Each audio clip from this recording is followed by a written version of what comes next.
All right, friends, to get started on our front brake job, we need to safely raise and support our vehicle and remove all 5 of our lug nuts. Remove your wheel. The next thing we need to do is going to be access from the back side of the caliper. We're going to remove our 2 caliper slider bolts.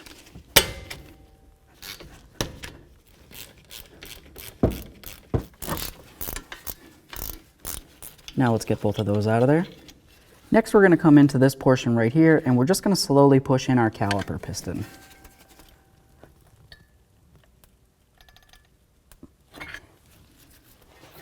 Remove your caliper and put it someplace so it's not putting any pressure on that flex hose. Let's just make sure that that caliper piston's pushed in all the way. And then, of course, we'll just look to make sure we don't see any fluid. This looks good, set it aside. Attached to the pads, you're going to see these clips. We need to remove the clips.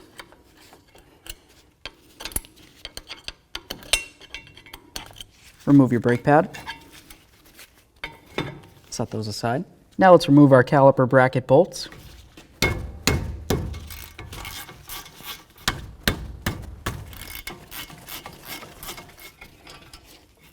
Remove your bracket, set it aside.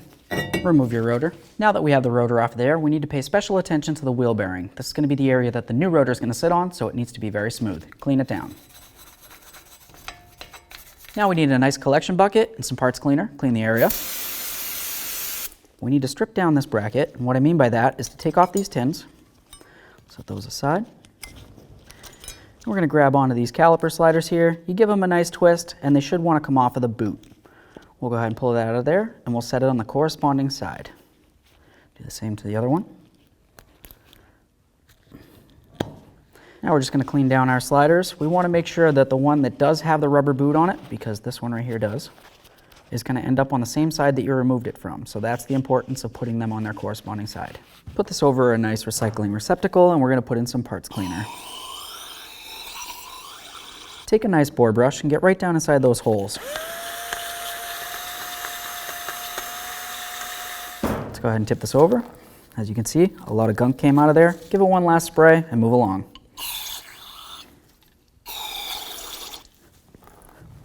What we need to do next is clean the area where the tins are going to ride. What I mean by that is take a nice brush, make it as smooth as possible. If you have a lot of large crusties, you might need to use sandpaper or even a chisel of some sort. Now that we have all 4 corners of this nice and clean, let's move along to just taking a nice clean rag, put it inside of these boots right here, and we're just going to make sure we get all the gunk out of there. That's going to be super important. Same thing to the other one. Okay.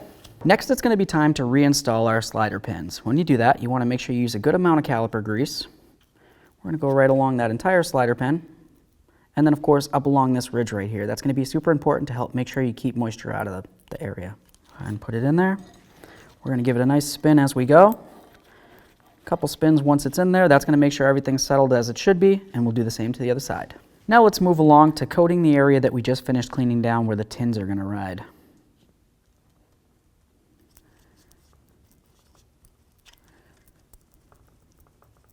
Now when you look at these tins, you want to make it so these areas that are raised and coming out away from the tin are facing away from the area where the rotor would be, which would be in the center right here.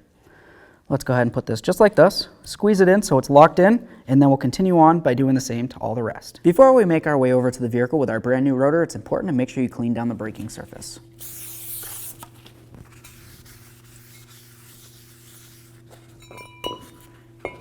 Don't forget the backside. Let's coat this surface with some copper never sees. Put on your brand new rotor, and I always like to put on a lug nut to hold the rotor still.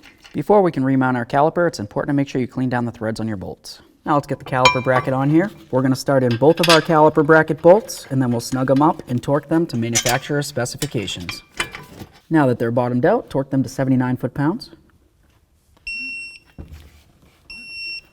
Now it's going to be time to prep our brake pads. What I mean by that is you have these wear indicators. For the wear indicator on the outside pad, we want that on the bottom side. So we're going to go ahead and put this just like this. That sets in there, and once the pad gets worn down to this point, it's going to make an indication of a noise, and it's going to let you know it's worn low. Do the same on the inner pad, except on the top. Let's go ahead and put that inner pad in there. Same for the outer. Now let's continue on to adding a little bit of caliper lube around this area here where it contacts the pad, this area, and also along the piston, all the areas that contact against the pad. Now let's move along to putting in these little clips right here.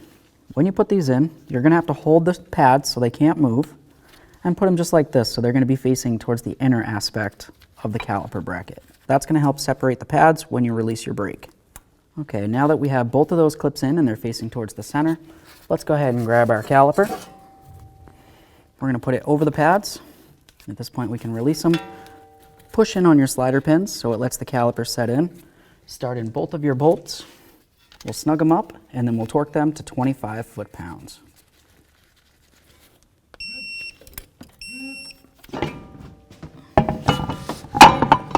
Let's get our wheel back up on here. Start all of our lug nuts, bottom them out, and then we'll torque them to 76 foot-pounds.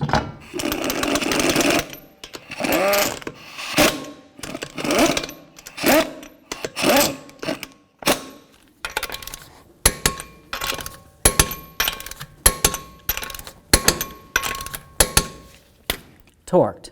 Go ahead and pump up your brake pedal so it's nice and firm. And then check your brake fluid.